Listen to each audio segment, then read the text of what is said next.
Alors, on va voir comment positionner un perçage pour le centrer sur le côté d'un cylindre.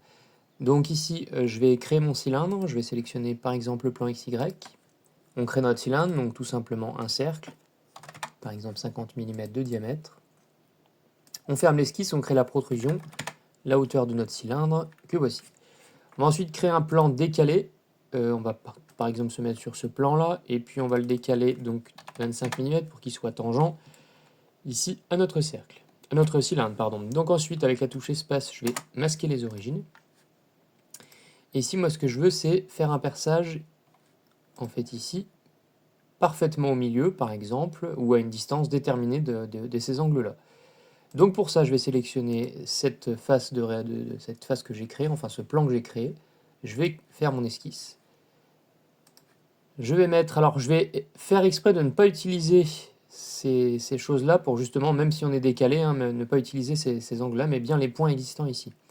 Donc je vais faire un cercle ici, par exemple de 10 mm, ça sera mon perçage. Et je veux qu'il soit parfaitement ici, au centre de mon cylindre ici. Donc comment je vais faire ça? Je vais récupérer en fait ce qu'on appelle une géométrie externe avec cet outil, créer une géométrie externe. Donc je pivote et avec cet outil je vais récupérer, par exemple en cliquant sur le cercle du bas et le cercle du haut, ils vont être projetés sur l'esquisse en cours. Donc ici un cercle, hein, ça va donner un trait. Et ici on a les points et le trait, voilà, de vraiment les bords, hein, comme si on était sur l'esquisse du cylindre, donc ça va nous aider pour se positionner. Alors il y a plusieurs manières, hein. Moi la plus simple pour positionner quand on a deux points diagonales, c'est d'utiliser pour moi cet outil contrainte de symétrie, avec le premier point, le second point, et puis le point qu'on veut centrer. Et voilà, on a parfaitement ici centré notre cercle, notre perçage. Alors bien sûr, on peut en faire d'autres.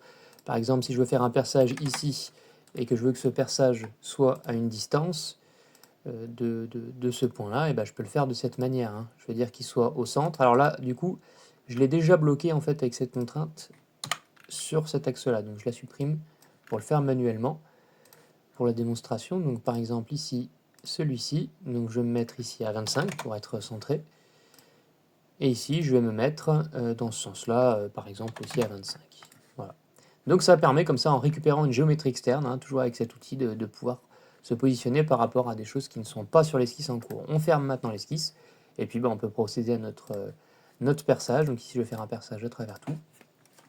Et voilà, donc pour masquer, hein, on sélectionne, on appuie sur la touche espace. Et là, j'ai mes deux perçages qui sont parfaitement centrés.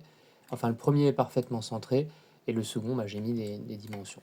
Voilà, ça marche avec tout, hein, et pas forcément avec un cylindre. Voilà.